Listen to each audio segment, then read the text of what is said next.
I'm Craig Kenneth, a relationship coach and a psychotherapist. Every relationship is different and every breakup is different. Work with me and you'll get professional help on your situation. And if you're in no contact, focused on personal growth, my workbook series, The Knowledge, will help you make changes like you've never made before. Available now at AskCraig.net.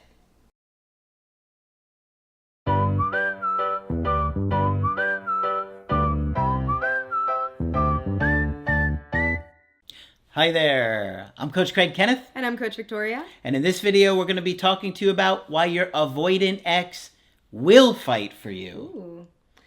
Before we get into it, I did want to say that we will fight for you. So if you're interested in a one-on-one session with one of us, you can head to the website, book from there, and we are more than happy to coach you through your situation. Absolutely. You know, when you're going through a breakup, if you've dated somebody who is more avoidant in the relationship, it can feel like they don't care about you anymore. Mm-hmm. Sometimes we even wonder if they ever cared about us because they can get so cold and so distant. They can shut down very quickly, and it can really shock you that somebody who says they want to marry you and spend their life with you and have kids with you all of a sudden is breaking up with you for sometimes very petty or insignificant reasons. Right, or very vague reasons. Yeah. They don't really give you a lot of clarity there towards the end. Sure. And it doesn't mean that we're trying to invalidate their experience on things, but they tend to look for excuses to run away because they are scared. They're having a lot of doubts. They're feeling overwhelmed. Many times they're stressed. There's a lot of stress on them. And so they kind of become like a turtle going into their shell. Right, and a lot of times those with more avoidant attachment styles tend to have difficulty understanding their own emotions, so it might be difficult to verbalize that to you, to form thoughts and be able to explain to you clearly and maturely really what's going on. So that can be the other struggle. Yeah, and so I have seen some videos popping up about avoidant exes that they won't fight for you.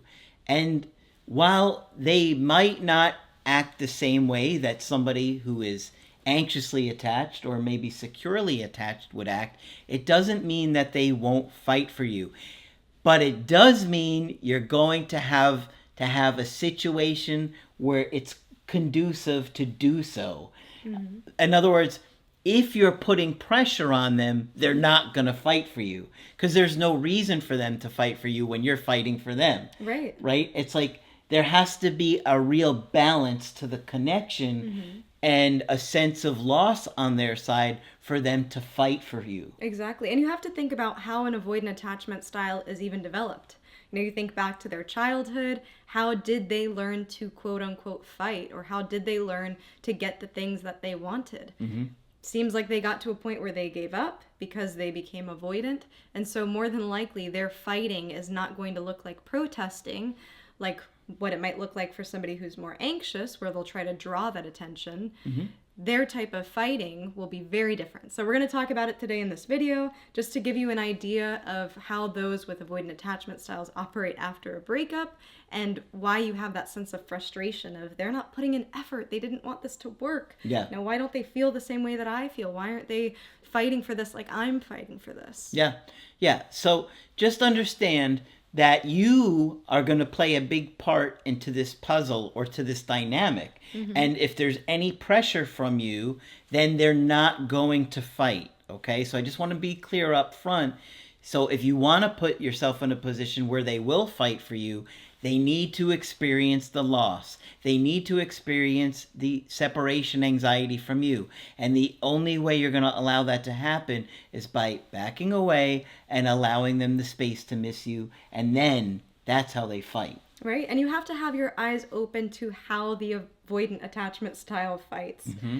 You know, because in their history, kicking and screaming and begging and all of those things never worked for them. That's true. In fact, that's a great point because they became avoidant because they slowly gave up, because their needs were unmet for so long that they just stopped protesting and fighting for that attention because they kind of just were like, it's never going to happen. Right. Or they find other more sly ways or more clever ways to get their needs met. Mm-hmm. And so we're going to talk about this. First of all, to start off, it's all about perspective, right? So what is fighting to you is going to be very different to what is fighting for the avoidant attachment style. Yeah. Right? So in their mind, they might be thinking, man, I fought for this relationship. I did put in effort. And this is a dynamic that we see often. We talk about it with the anxious avoidant trap.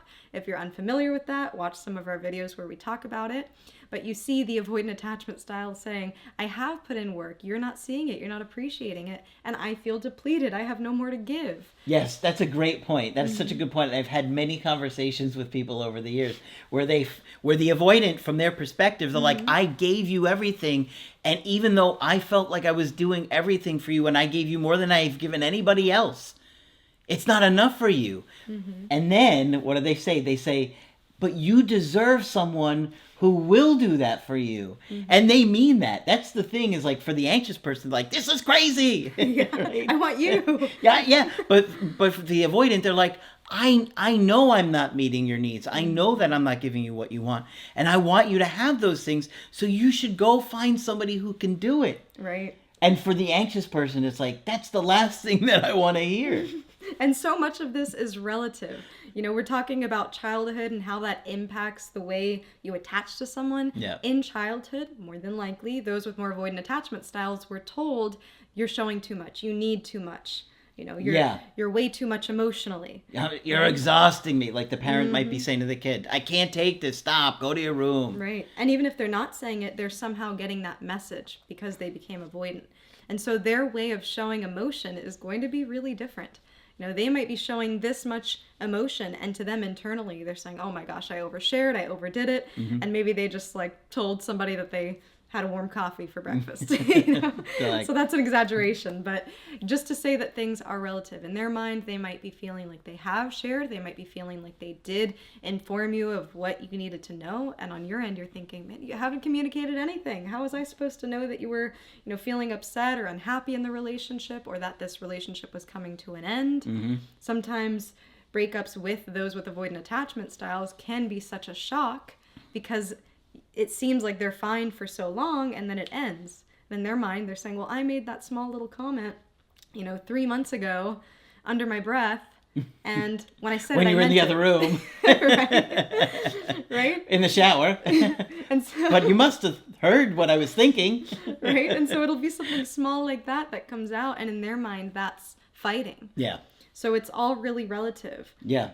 And, you know, a lot of times you hear from those who are more avoidant, they say, I have tried to communicate. And it could be something small like, you know, I gave it a month. You know, I was giving this relationship a month towards the end to see how it went, and I just wasn't happy. This whole time you didn't know that you were on probation.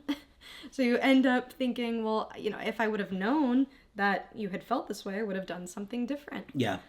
Yeah, it's very tough to hear it. And because a lot of times you don't really feel it until it's over, and now you're so overwhelmed by the loss and the anxiety that you're just devastated. Right.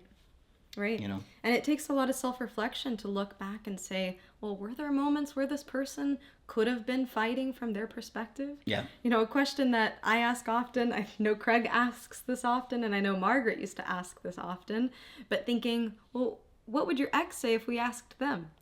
Yeah, you know, sure. It's an important question because they probably have a very different perspective. Yeah. And I know, like, when we're on the calls, I'm always trying to understand and put myself into the ex's shoes, because I got to figure out what was going on there to help navigate, because you have to prepare for how they're feeling and the way they see things, right? Because if they're unhappy and they're leaving, you need to do something differently to make sure that they're going to want to come back. Now, of course, your needs do matter. I'm not saying your needs don't matter. And choosing to be with somebody who's more avoidant, you have to think long and hard about. We're not saying you should necessarily do that, because it can take a toll on you. You know, it can be emotionally exhausting. Yeah, absolutely. And you might want to be in a relationship where you feel more of that effort. And somebody who's more avoidant, there could be an imbalance between, you know, what's effort and what's perceived effort and all of that. So yes, it's something to think about long and hard. Now, once there's been a breakup, the whole dynamic changes, okay? You know, there's no longer this reciprocity. that was going on while you were in the committed relationship. They see it as this is kind of over and done, especially in the early phases or stages after that breakup where they're kind of relieved about it, right?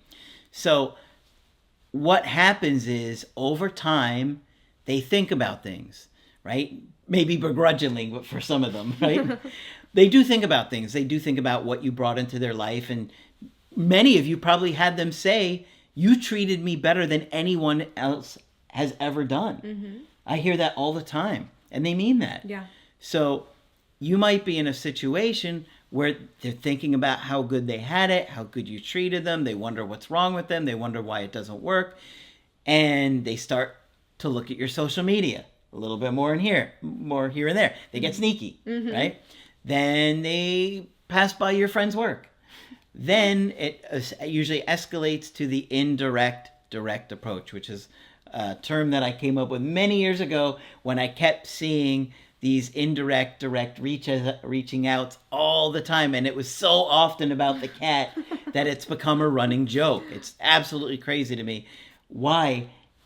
They do the same things. Cat shelters love you. Across the world, cat shelters are thanking Nobody's you for that. getting rid of their cats because of this channel. They're all like, in case the ex comes back. Yeah, right. People are listening to this video on the way to get a cat, just in case they can post it on social media. Got a new cat today. Yeah, right. Oh, I would love to meet that cat and miss them one day.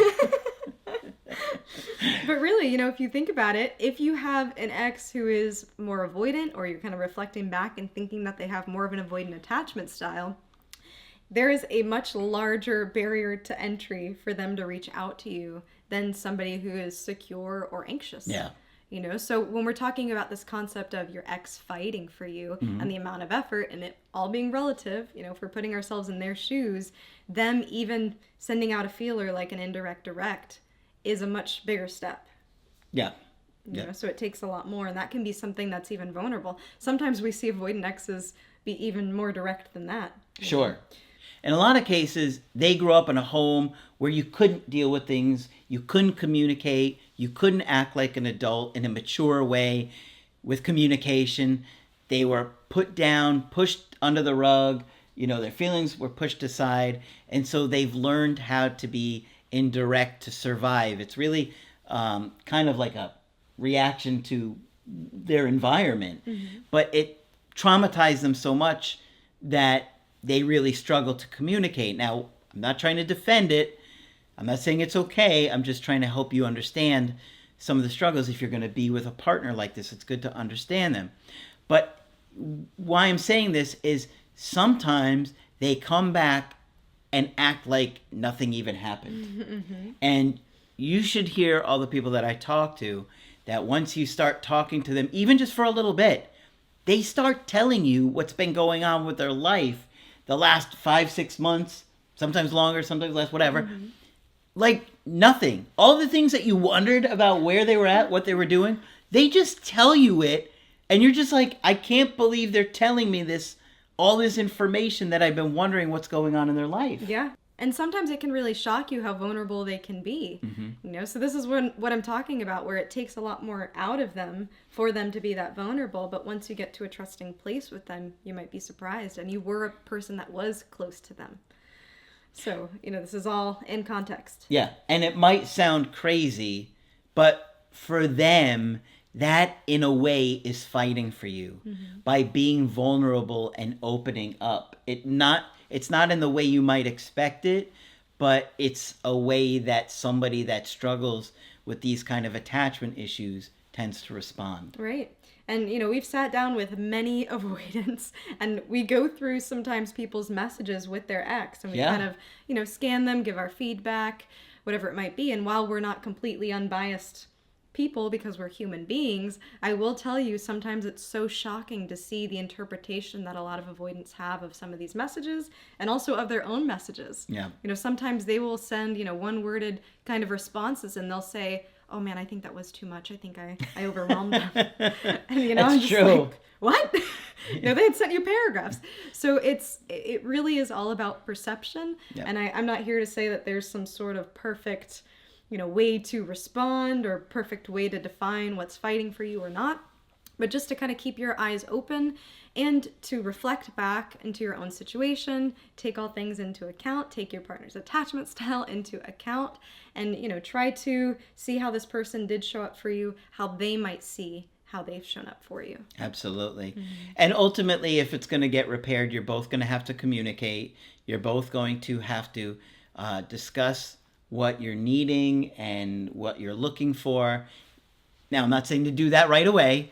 I'm certainly not trying to overwhelm anybody, but I'm saying if it's going to eventually get repaired and turned around. So knowing what you're getting into, because so many of you are only discovering that your partner was avoidant after the breakup.